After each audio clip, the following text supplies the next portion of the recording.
Animales fantásticos y dónde encontrarlos era la transición perfecta de Harry Potter. Una ambiciosa saga con proyección a 5 películas que ampliaría la franquicia. Sin embargo, y quizás, no habrá esas 5 películas. Demasiados problemas embargan a esta precuela. ¿Es momento de dar por terminada la magia? ¿Hay algo de esperanza en este proyecto? Acompáñame en este nuevo episodio del podcast Skitter. ¡Arrancamos!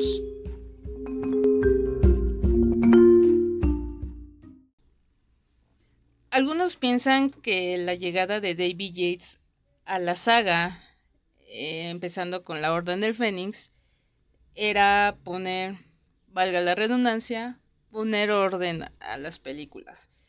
Para él significaba armonizar todos los detalles, que los ingredientes dieran como un buen resultado, pues una muy buena película.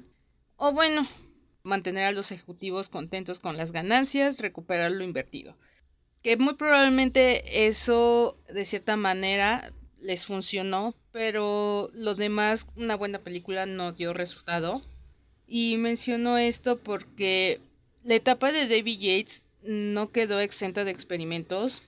Cuando se dio a conocer la noticia de esta precuela de Animales Fantásticos, se dijo que la misma J.K. Rowling sería la encargada de escribir el guión, mientras que Steve Kloves solo se iba a limitar a ser un productor.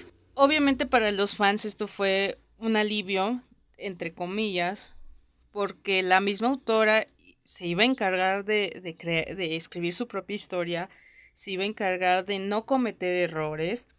Obviamente nuestras expectativas estaban muy altas, pero pues de pronto los fans recibimos un golpe de realidad. Y aquí va precisamente el primer punto de lo que la mayoría del fandom se ha quejado y se quejó, que es el guión. Ya lo he dicho en diversas ocasiones. Bueno, también recalco que esto no es un podcast sobre escritura, pero sí trato de hablar al respecto para que se entienda el por qué sí y el por qué no funcionan ciertas cosas. La estructura de un relato y un cuento, de novela a dramaturgia a un guión cinematográfico, no es la misma. Sí es cierto que parten de herramientas similares, parten de ciertas estructuras, tienen ciertas cosas iguales, pero no se construye de la misma manera. Yo creo, y esto es a título personal, que Rowling vio la oportunidad para construir otra gran saga dentro de la misma, escribir sobre lo que ya conocía. El inconveniente fue que lo que debía contar debía de ser un formato completamente diferente a lo que ya estaba acostumbrada, volcada hacia lo cinematográfico. Repito, no es lo mismo escribir novela, escribir guión. Pues en teoría la película pues bastaba consigo misma, porque al final de cuentas ella sí sabe construir personajes, sabe contar buenas historias, y al final todo esto Yates debía representarlo. Entonces, la pregunta del millón, ¿qué demonios pasó? Yo creo que la complejidad del mundo de Harry Potter se fue construyendo de una forma escalonada y guiada por personajes que estuvieron bien definidos. Cuando se anuncia de este ambicioso proyecto, nadie tenía idea de cómo llevarían a la pantalla grande un libro de texto escolar que se menciona pues en la novela, en los libros. Es una estructura como de enciclopedia, algo así como un bestiario. Si no han leído bestiarios, háganlo. Juan José Arriola tiene uno y es excelente, es maravilloso, hermoso. Creo que Cortázar también tiene uno. Entonces, esta idea, pues, ¿cómo la transformas en imágenes? Creo que varios nos imaginamos que sería algo así como lo estaba manejando en su momento Pokémon Go, ¿no? Ir cazando criaturas o algo así. Nos presentan a Newt Scamander, ya algo más formal que solo su nombre en la portada del libro. Es un magiosólogo que su único objetivo era recuperar las criaturas mágicas que se le escapan de su maletín y andan libremente por todo Nueva York. La primicia es buena, creo que teníamos, repito, muchas expectativas con esto. Hay personas que recalcan, y digo personas porque no precisamente sean especialistas en esto, que dicen que pues mientras conocemos una faceta muy madura de Harry, Ron y Hermione en tan solo la primera entrega, que lo cual yo agrego, pues sí tiene que ver precisamente con parte de la trama. En Animales Fantásticos no es así. Tenemos adultos muy aniñados, que puede ser cierto que se deba a que estos personajes les faltó más construcción, definirlos más, trabajarlos más a fondo, conocer sus miedos, conocer todo. Se dice y se sabe que el escritor debe conocer de la A a la Z a su personaje. Tiene que conocer incluso lo que lleva en el bolsillo de su pantalón, de su saco, lo que sea. El por qué le gusta esto, por qué no le gusta el otro, por qué le tiene miedo a esto, por qué no. Todo eso se debe de conocer. Yo pienso que también, de alguna manera, esta faceta aniñada de Animales Fantásticos de estos personajes principales funcionó porque se muestra a cada criatura a cuadro y con la banda sonora de fondo, pues dio muy buen resultado. Y sí, hay que reconocer que quien se roba la atención no solo es el escarabato, sino también es Jacob Kowalski, ¿no? O sea, un mogol que descubría el mundo mágico y que a su vez a nosotros los espectadores, que la mayoría fuimos parte de la, no sé si decirlo, de la primera generación de Harry Potter, que crecimos con Harry Potter, pues nos hacía redescubrir este mundo, ¿no? Éramos los fanáticos de siempre regresando al mundo de la magia. Que sí, ojo, no me estoy metiendo con los nuevos fanáticos, no quiero que a rato vengan y me reclamen, ¿no? O sea, qué bueno que están conociendo la magia a través de Animales Fantásticos, pero como que la nostalgia nos embargó a los antiguos miembros, ¿no? A los viejitos. Y pues todo esto, pues en términos muy generales, era una muy buena idea. Así que pues retomemos un poquito la idea del guión y del por qué todos atañen el fracaso solamente a Rowling, que están muy equivocados por cierto. Hay que mencionar que la autora fue introduciendo detalles completamente nuevos para el fandom, algo que no venía en los 7 libros ni en los complementarios, vaya, ni siquiera en el antiguo Pottermore. Tramas y subtramas que surgieron, que venga la ironía, por arte de magia, crearon un poco de agujeros en el guión. Y sí, sí me voy a atrever a defender a la autora porque conozco de escritura, porque he estado en sus zapatos y porque me dedico a esto. No es fácil construir un universo de esta magnitud. Es un mérito que no se le atañe a cualquiera. Es obvio que algunos detalles se le iban a pasar. No es fácil construir un universo de esta magnitud. No es un mérito que a cualquiera se le atañe. Y es obvio que algunos detalles se le iban a pasar.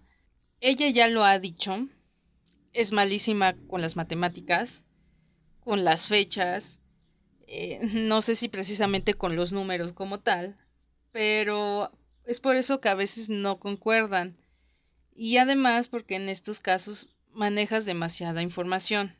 Y no solo pues es tu trabajo, digo, también tienes una vida privada, también tienes quehaceres, también tienes que hacer aquello, que lo otro, vaya, cosas mundanas que no tienen que ver precisamente con la literatura.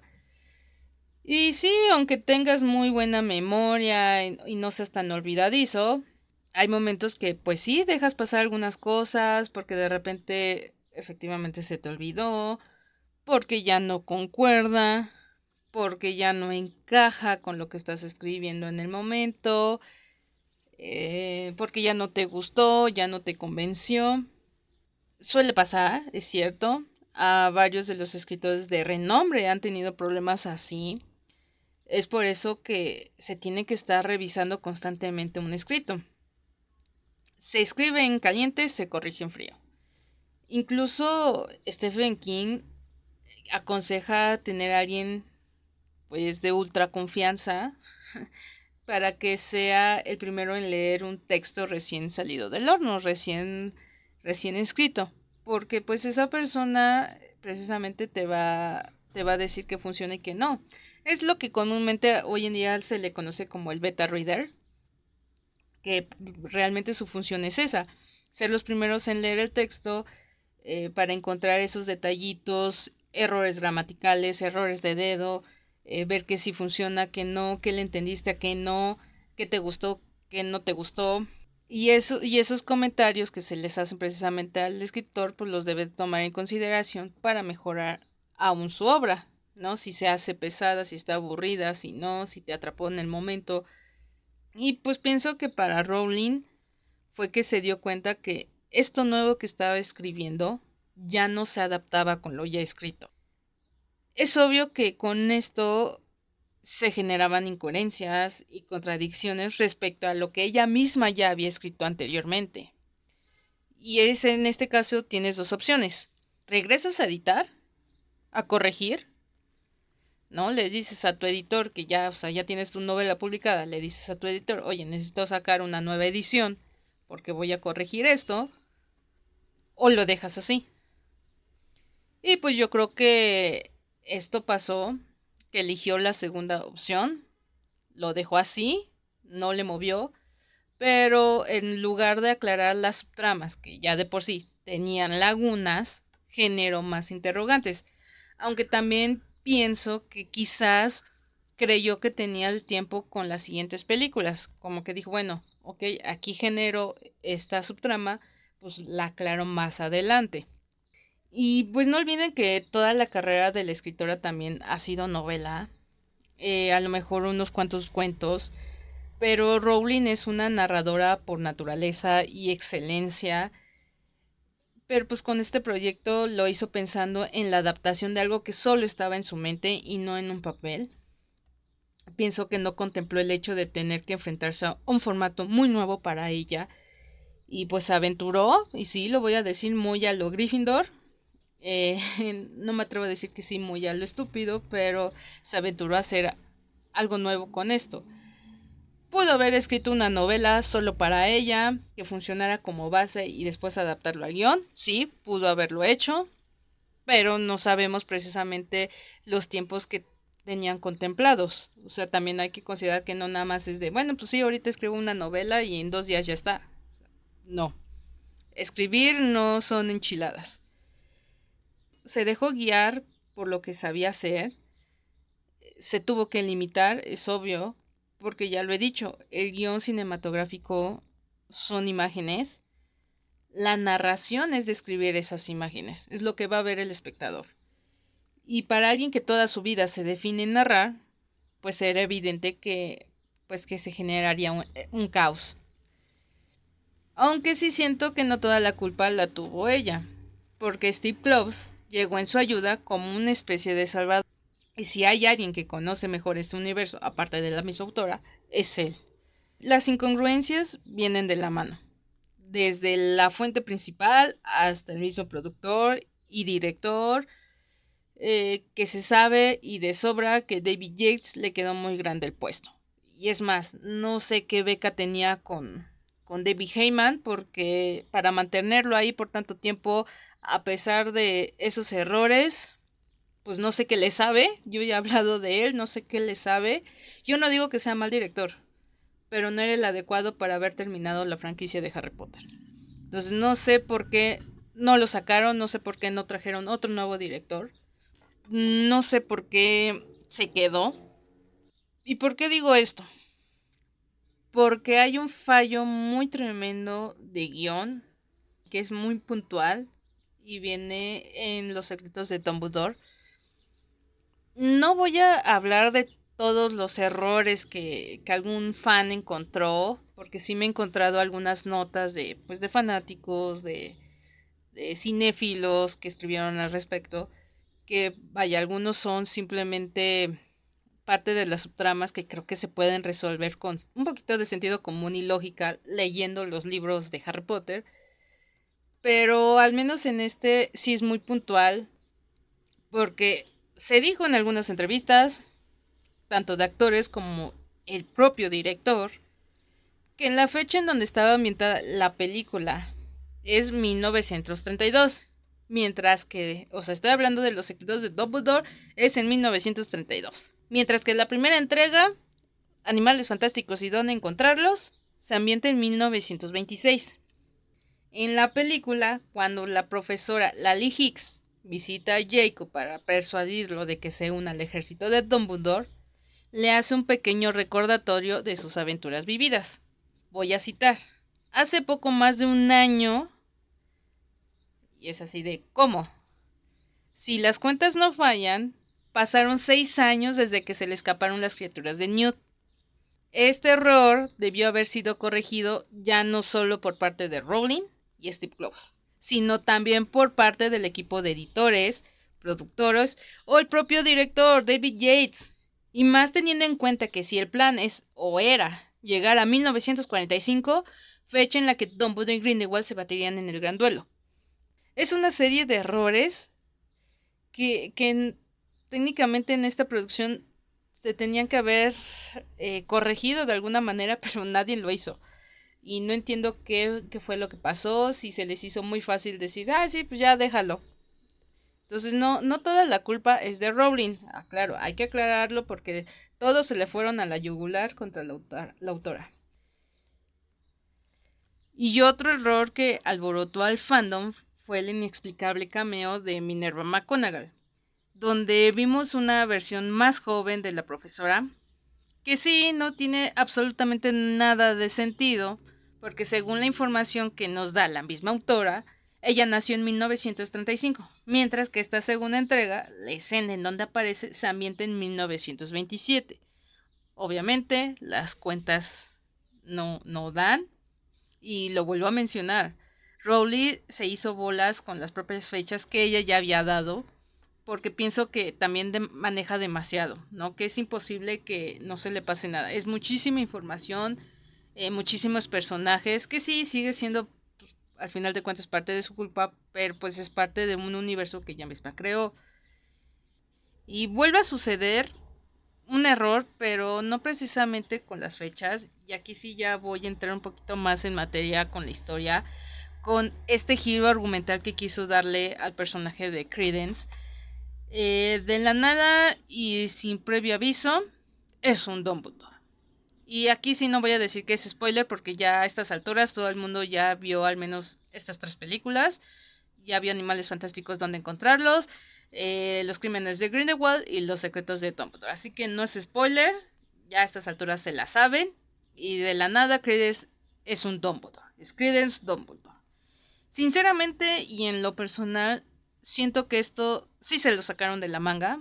Fue como que como cosa de magia, precisamente, como un recurso desesperado para tratar de darle ese giro que necesitaban y generar emociones en los espectadores. Que sí funcionó porque fue algo sorpresivo, pero ya cuando lo piensas no tiene sentido. De pronto nos dicen que Credence es un obscurial, al igual que posiblemente lo fue Ariana, porque tampoco sabemos mucho sobre esto. Y pues es cuando de pronto nos revelan el secreto de Aberforth, ¿no? O sea, el que menos importancia le dan en las reliquias, cuando sí tiene un peso importante, él es su padre. No nos explican cómo es que llegaron a esa conclusión, de cómo Albus descubre esta información, que sí se entiende que es un mago poderoso y anda de aquí para allá y a lo mejor tiene espías, pero no nos explican eso. Y por ende, pues esta nueva información se la cuenta a su hermano y quizás por meras suposiciones lógicas de los detalles es que se fue dando esta especie de relación. Y pues ya que estamos en esto de los Dumbledore, que estamos hablando sobre ellos, discutamos el tema de los Fénix, porque fue algo que yo también leí por ahí que les generaba ciertas incongruencias, ciertos conflictos con esta ave. Aquí yo sí no creo que sea un agujero en el guión el hecho de que Albus más adelante tenga Fawkes. Muy probablemente en algún punto de su carrera alguien se lo dio, lo compró, lo encontró, no sabemos, o sea, esos detalles los tiene la autora. Lo único que nos plantean en las mismas películas es que la familia tenía un cierto apego por estas aves. De hecho, lo dice Dumbledore. Dicen que mi familia y bla, bla, bla. No me acuerdo del diálogo exacto, pero algo así lo deja entrever. Yo creo que esto simplemente fue para tratar de tener una especie de conexión o un guiño pues hacia Harry Potter. Recordemos que quien le dice que es un Dumbledore es Grindelwald. Entonces, en un comienzo, la manipulación estaba a todo lo que daba, que hubiera funcionado muy bien, pero repito, yo creo que le quisieron dar un giro inesperado y fue de, no, sí, es un Dumbledore. El Phoenix que tiene Credence, tengo entendido que se lo da Grindelwald. Y pues sí, es repito, una forma muy sutil de manipularlo. Bien pudo haber sido otra criatura, o una fantasía, o no sé. Al final de cuentas era parte del engaño, era parte de la misma tensión dramática que se estaba generando. Así que no creo que haya sido un error, simplemente siento que no supieron tampoco cómo manejar esta misma información y estos giros y estos arcos dramáticos dentro de la misma película. Y quiero aprovechar para hablar sobre una duda que leí en una nota, que ya saben, lo he dicho, lo he repetido, este podcast es para aclarar esas dudas que todavía surgen, también para defender de pronto ciertos puntos que algunos fans se encargan de, como que quieren destruir porque no tienen lectura de comprensión. Y no se trata de que yo ataque a alguien, pero es que realmente si van a leer algo, compréndanlo, porque luego dicen cosas que ni al caso y que no van. Entonces, leí también una nota con respecto a estos temas de las películas de Animales Fantásticos, y que considero que esto, pienso que no sea un error de guión, porque pues los que no conocen la estructura de escribir cine, de escribir guiones, a todo le llaman error y a todo le llaman un agujero. Hablemos sobre el pacto de sangre y no nos confundamos con lo que sí sabemos. El juramento inquebrantable. Que si alguien de los involucrados lo rompe, se muere. O sea, lo vimos cuando Severus y Narcisa Malfoy hacen ese juramento para que Snape proteja a Draco, y se sabe que él por eso trata de ayudarlo todo el tiempo. Se menciona también en algún punto de la novela que igual Fred y George trataron de que Ron hiciera un juramento y los cachó su mamá y no se dio. Si lo rompen, se mueren. O sea, si rompen su promesa, se mueren. Quizás este nuevo pacto tenga algo similar. No conocemos los alcances de este tipo de magia. Así como en la película nos muestran que realizan el pacto siendo jóvenes, y pues me refiero a Helle Grindelwald y Albus Dumbledore, justo cuando pensaba crear la revolución del mundo mágico.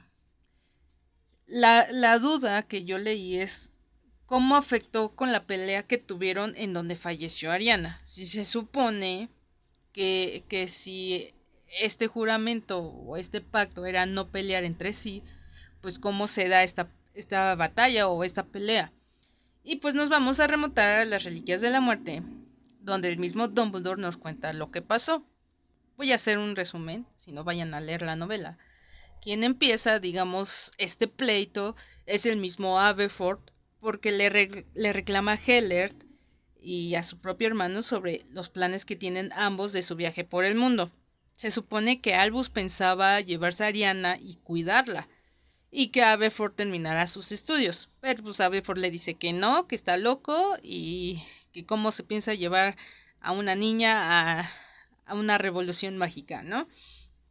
Heller pues también le dice pues, que deje de ser un niño tonto, que se mete en sus propios asuntos, responde estos reclamos, y tantos dimes y diretes, pues se calienta la situación hasta que ambos sacan las varitas. Comienzan los varitazos y es cuando Albus entra al quite.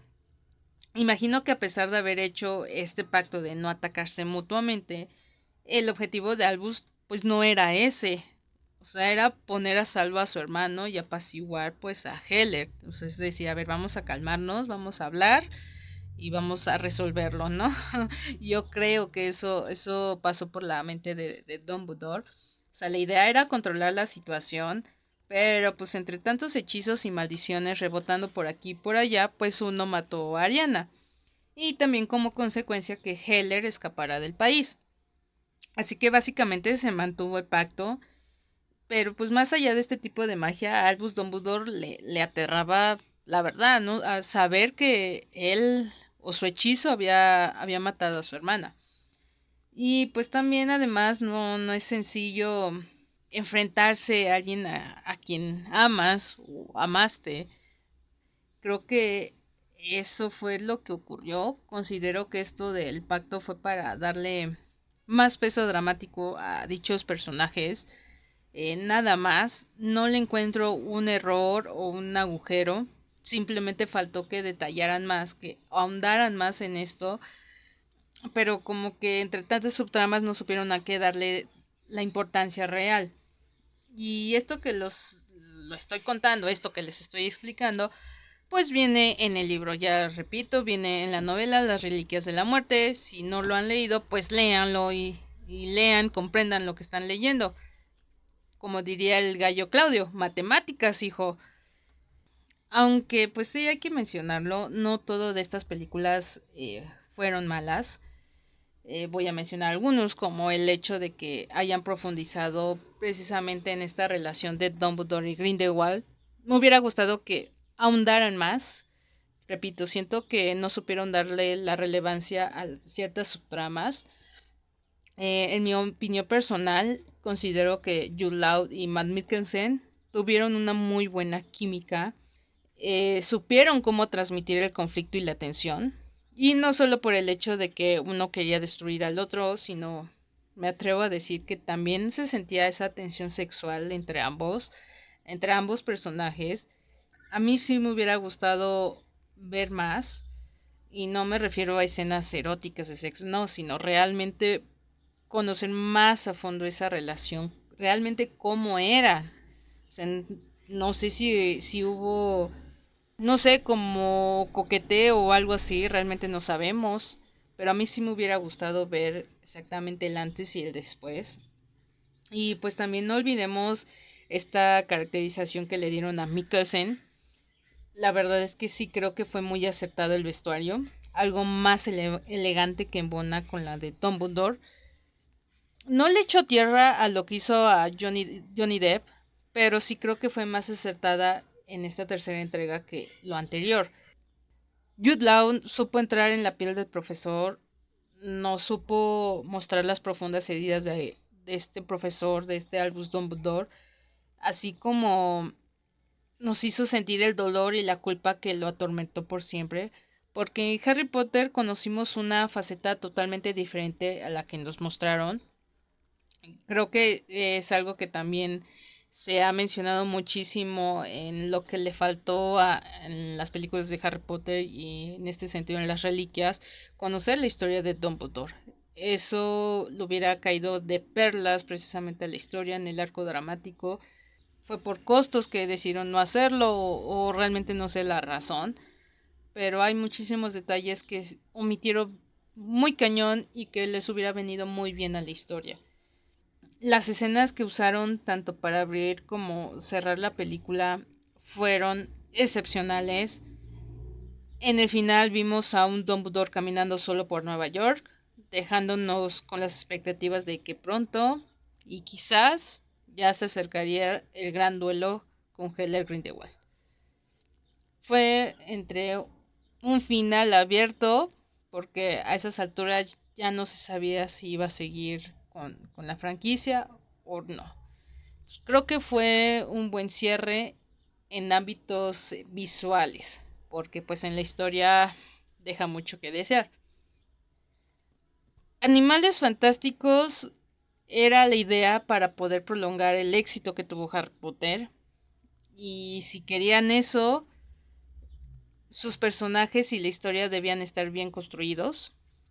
Como precuela, es normal que ya se tenga un final preparado, con un conflicto general, así como uno por cada película. Sin embargo, las últimas 2 entregas siguen una senda ominosa, con protagonistas que dejan en evidencia el nulo desarrollo de los arcos dramáticos de cada uno, de aquella obstinación por mantener o agregar detalles y personas que no suman en la historia. David Yates y Animales Fantásticos vivieron de los guiños y sí hay que reconocerlo, de esta nostalgia que generaban con los vistazos hacia Hogwarts. Creo que siempre que aparecía el castillo era emoción al 1000, porque era regresar a este mundo maravilloso, a este mundo mágico. Y creo que eso fue de lo único que se agarró para tratar de enganchar a los espectadores. Animales Fantásticos y dónde encontrarlos era una muy buena idea, pero muy mal ejecutada. No eran guiones malos, realmente no lo considero malo, pero sí era el formato incorrecto. Yo sí creo que Rowling pudo haber escrito a lo mejor no 5 novelas, pero al menos sí 3, en donde pudiera detallar bien y a fondo las aventuras de Newt, donde pudo haber construido mejor esos personajes, donde haberles dado lo que se necesita, darles lo que ella deseaba, pero pues no lo hizo. Las razones, pues ella sabrá el por qué. Pintaba para hacer algo grande, sí, pero no supieron cómo hacerle. Partía de una idea sólida, una idea que realmente se fue manchando con las constantes ganas de ampliar aún más un universo que quizás, cinematográficamente hablando, ya no daba, porque seamos sinceros, a nosotros, a los fans, a los de Hueso Colorado, les molestó no tener el control. El no tener una novela de por medio, el no ser el saberlo todo y querer aplicar, eso no venía en el libro. Eso fue lo que les molestó a los fans. Y piénsenlo, porque es cierto. El no tener una novela para que supieran lo que ya iba a pasar. Y porque es muy cierto, con nada nos tienen contentos. Si hubiera una novela, se hubieran estado quejando que es una mala adaptación. Ahorita que no hay novelas, se quejan de que según para ustedes, que no conocen de cine, para algunos, porque no todos, que nomás tiran hate, dicen que es mala.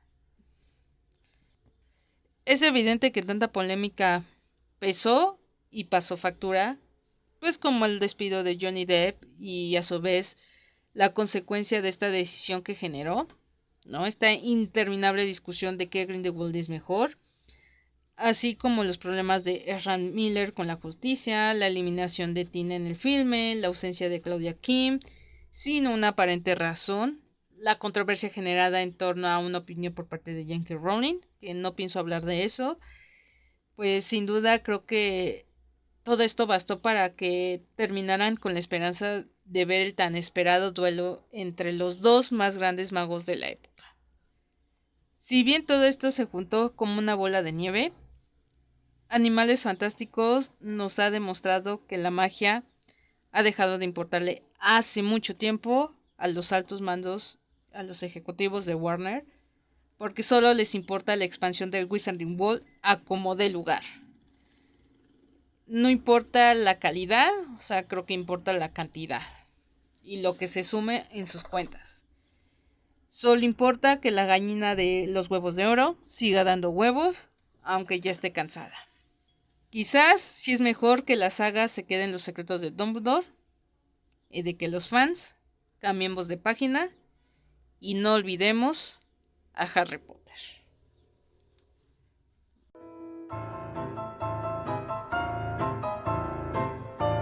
Si eres un esquitero escucha y quieres conocer más información sobre los temas expuestos, reírte con los memes o seguir con el debate, sígueme en @elpodcastesquitter y @andreyevnam. No olvides compartir y comentar. Y ahora sí, travesura realizada.